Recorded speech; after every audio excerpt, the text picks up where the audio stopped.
To understand the relationship between Israel and Saudi Arabia, you first need to know how Saudi Arabia became a country. Exactly 100 years ago is a good place to begin a brief analysis of this region, for it was in 1916 that the British and French, along with Russian backing, signed the Sykes-Picot Agreement during World War I. This agreement anticipated the collapse, and therefore it secretly divided up the Middle East in order to design a region post-Ottoman Empire. In 1917, the year following the agreement, the Zionists had gained sufficient influence and control over the British government to get it to issue the Balfour Declaration, which promised Jews a homeland in Palestine.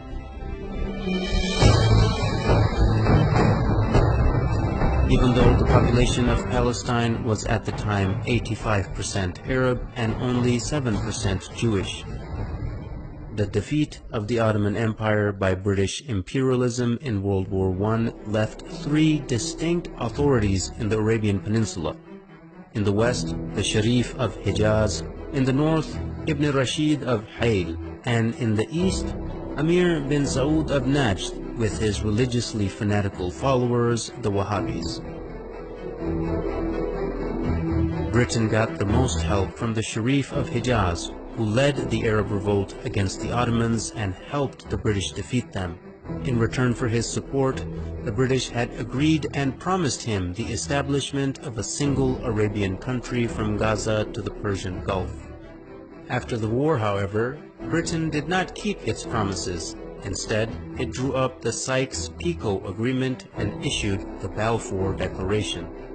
The Sharif was discontent with this betrayal and told the British that he would never sell out Palestine to the Empire's Balfour Declaration. He would never allow the establishment of a Zionist state in Palestine or accept the new random borders drawn across Arabia by British and French imperialists. At this point, T.E. Lawrence, famously known as Lawrence of Arabia, was dispatched to bribe the Sharif and buy his support. When this didn't work, T.E. Lawrence turned to threats, which were also echoed by the colonial secretary Winston Churchill. Both men threatened to unleash Ibn Saud and his ferocious Wahhabis on them, whom they were already arming and funding for the sake of countering the threat of Ibn Rashid of Hayl, who also stubbornly opposed the establishment of a Zionist state in the region. In September of 1921, Hayl was attacked by Ibn Saud and they could not resist the vicious onslaught.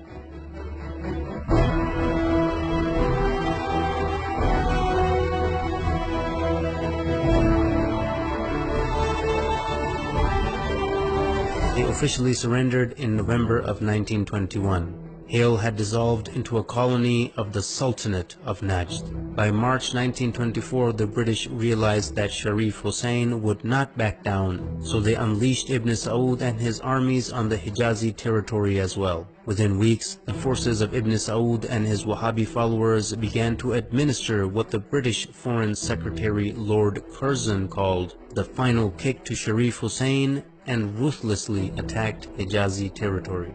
By September 1924, Ibn Saud had overrun Ta'if, the summer capital of the Sharif. In mid-October 1924, Ibn Saud captured Mecca, the holiest place in Islam.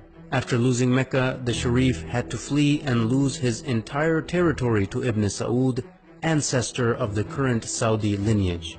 In January 1925, Ibn Saud had begun his siege of Jeddah, and the city finally surrendered in December 1925, bringing an end to over 1,000 years of caliphate rule which had begun after the demise of Prophet Muhammad.